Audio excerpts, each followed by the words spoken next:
like to review some of the issues in famine and food security in Africa. Famine is something which has a very emotive appeal to Westerners. It's something which hasn't happened in Europe for several hundred years now, but it lingers in the background of our conscience. But famine in Africa is something which still exists in many parts, and I'm talking more about the drier regions, where agricultural production is very dependent on the fickle rains, and whether these come or not. And an important point I'd like to get over is the fact that the people who live in these regions are fully aware of this, and that they have agency. They are able to cope. They don't sit down and wait and die, as is perhaps portrayed in some of the images which have come out of Africa. So, looking at the agricultural production, the cycle, it is important to see agriculture not as a way of life, but as a performance, and how it is so finely tuned to the rains, with the first rains, whenever they come. There's no fixed date. The fields are sowed, and then how the mixture of crops planted in the field is adjusted. The inputs of labour are made throughout the season. Depending on the rains, their production is as much as they're able to draw on labour resources, and their health is strong, and other conditions applying, they're able to act on the rainfall conditions in their production. Now, when a drought, I should say, comes along, a drought does not necessarily mean famine at all, and there are definitely cases when famines have occurred without drought, with agricultural production in abundance, and cases from Ethiopia of that, where analysis will show that food was widely available, but people weren't able to access it because they didn't have money, or for whatever reasons, or war, or whatever. But in a situation where the rains don't come, how do people adjust? Well, every year,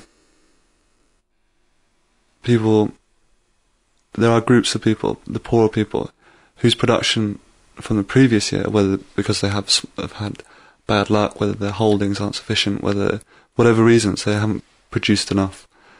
And there's what is called a hungry season, or in the French soudure period, before the rains, when their production from the year before is running low. But at the same time, there's always the wealthy people who have adequate production. And looking at these people who, on a year in, year out basis, experience seasonal food shortage, is an instructive way of seeing how a famine situation will take over. Now, there's a lot of options out there. I mean, uncertainty is the norm in the region, and people have a variety of ways of adapting to that. They may go out and collect wild berries, or sell some assets, particularly livestock, or they move out of the region temporarily and seek work in cities or something. They may seek loans from friends, or seek work from the wealthier people in the village. Now, when this starts to happen on a bigger scale, the whole region is affected. Those sources which these people rely on every year become harder to find. Everyone's out there looking for berries. Everyone's in the cities looking for work. People decapitalise a lot of their resources. They sell their animals. There is an idea that there's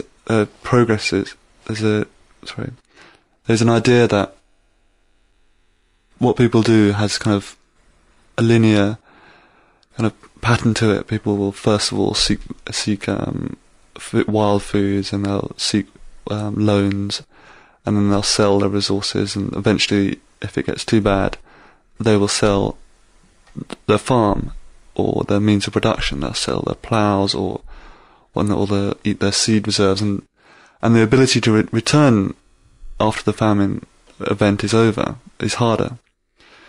Whether those strategies are employed in such a linear way is debatable, and I would argue that it's not. But it's important to see that every person's situation is different, whether they have access to friends, social networks, which they can borrow money from. There's winners and losers in famine situations. There's people who do well. Who's buying the land? Who's buying those assets at that time? Those people are doing well. But it is important to look at not necessarily just famine. Famine is the crisis which is focused on by the media.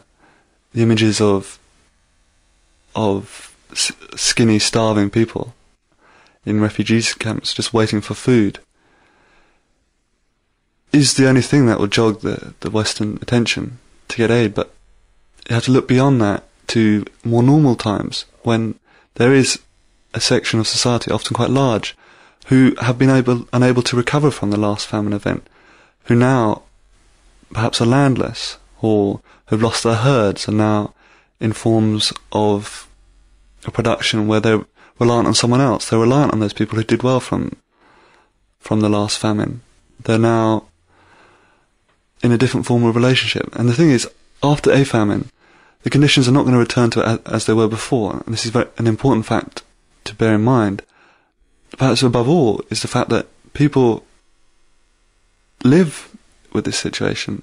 Uncertainty is the norm in their lifestyles, but they have an ability within constraints to find their own livelihoods, and they're not just passive victims, and that perhaps is the point of this.